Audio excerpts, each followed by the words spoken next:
So you're talking about the Bellerose Doctrine?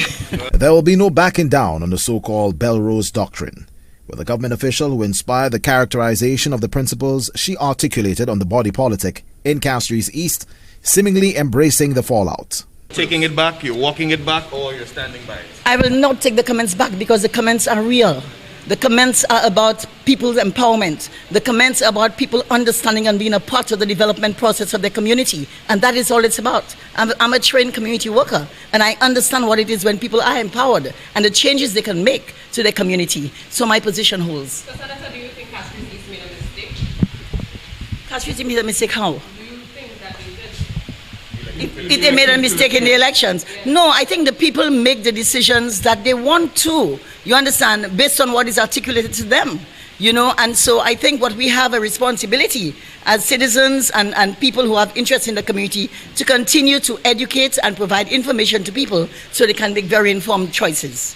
Minister responsible for culture, Senator Fortuna Belrose, is running for the Castries East seat against the fifth-term incumbent opposition leader Philip J. Pierre.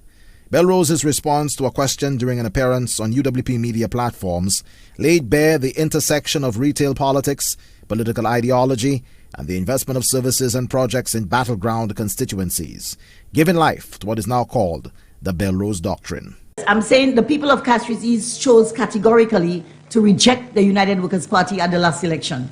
Yeah? 11 other constituencies said to the United Workers' Party, yes, we want to build a new St. Lucia with you, we are on the road with you, and we'll be working with you. And so the government sought to invest in those communities where they bought into the philosophy and thinking, you understand, of the government. The rhetoric espoused by the minister has stoked spirited discourse about the state of the political economy, but observers say it's an open secret in local politics. Cynicism aside, does the outcome of an electoral contest really determine the difference between investments in so-called big-ticket projects and the provision of basic services at the community level? While some UWP officials have reportedly balked on this issue, Senator Belrose is adamant there is no contradiction in terms. I don't think there's any competing ideas or interests. I think we need to understand what politics is. I think you need to understand that there are different levels of programming, and that happen. Obviously, in a society, you have some basic services that will be provided to all the people.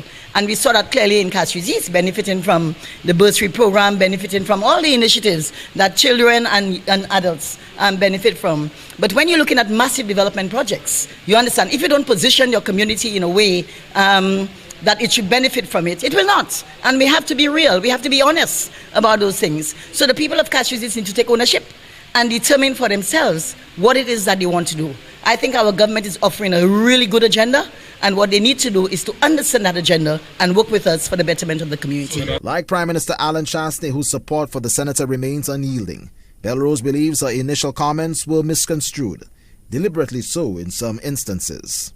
Well, I think a lot of things are misinterpreted in the society or interpreted in the way people want. Everybody has their own hidden agenda or their own agenda, and they would spin things to suit them. I think what we have to look at is that we have a small society, that we have to work with people to be able to make it better for all of us. And the object is, when we are elected to serve, we have a responsibility to serve all the people. What about those people who voted for the party, but the seat was still won by the SLP? Don't they deserve?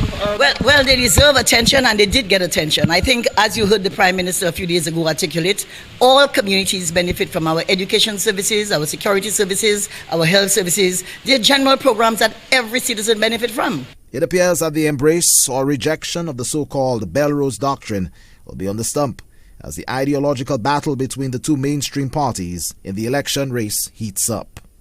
Winston Springer Jr., HTS News Force.